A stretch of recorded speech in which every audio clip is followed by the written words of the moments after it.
Hola a todos y bienvenidos a un nuevo imperdible de Promir sobre los tumores quísticos pancreáticos.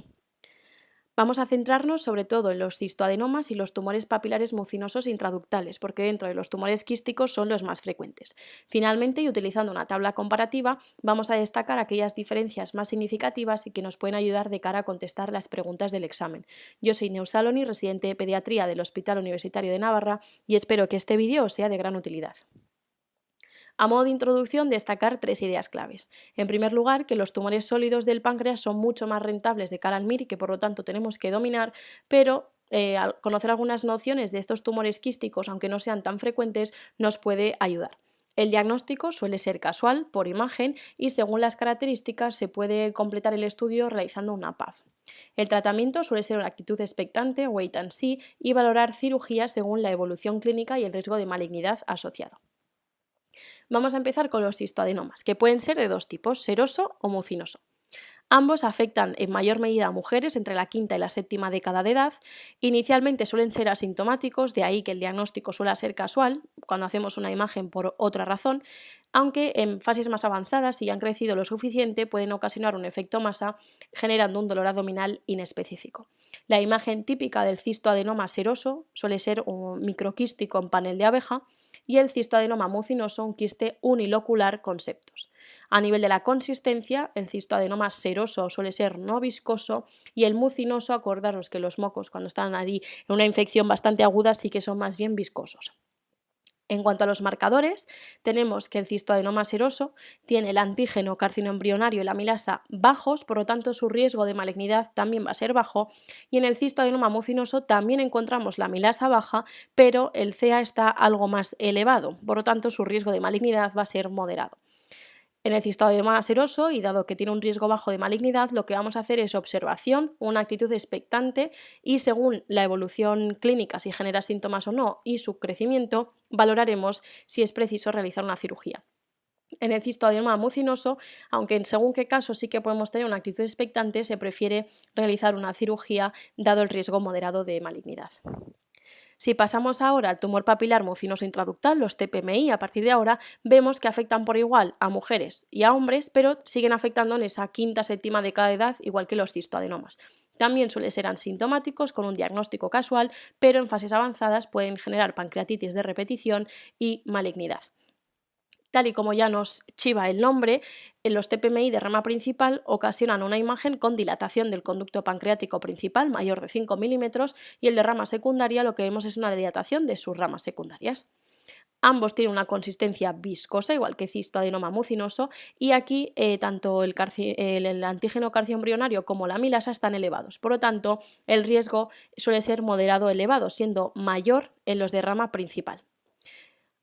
El tratamiento suele basarse en un seguimiento estrecho por imagen y valorar cirugía según la evolución, aunque como decíamos que la rama principal tiene más riesgo de malignidad, según cómo se haga el diagnóstico y en qué punto estemos, podemos optar a una cirugía de forma inicial.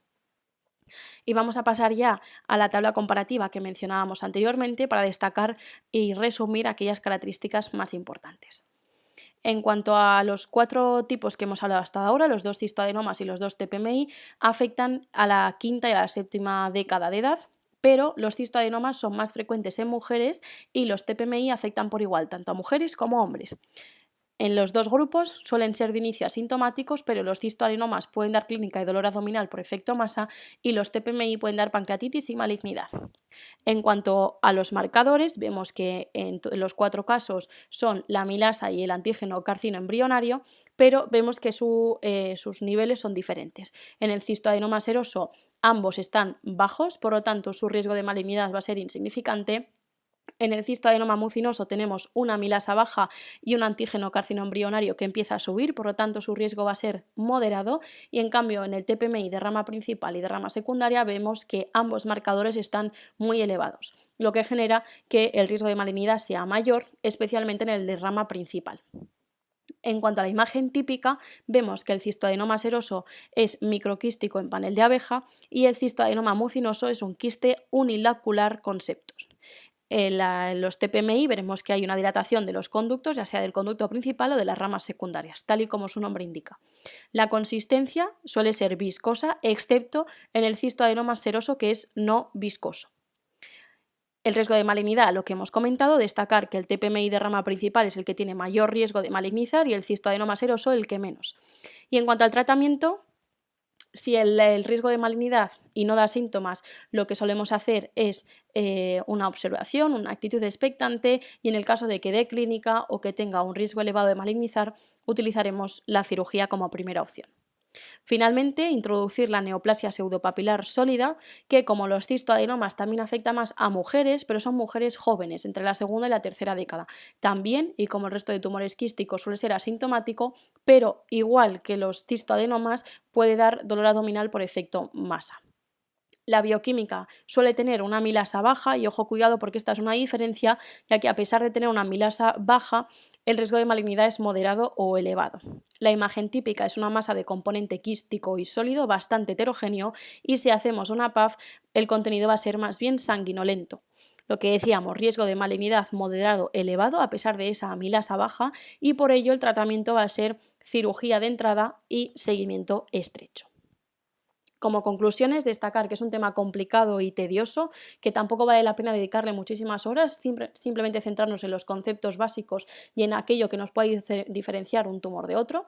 Los tumores quísticos de páncreas son más frecuentes en mujeres, excepto los TPMI, que afectan por igual en ambos sexos, que la mayoría suelen ser asintomáticos con diagnóstico casual, pero si dan clínica suele ser por dolor abdominal, por un efecto masa, que son los cistoadenomas y la neoplasia pseudopapilar, y la pancreatitis o malignidad en el caso de los TPMI, sobre todo en fases avanzadas.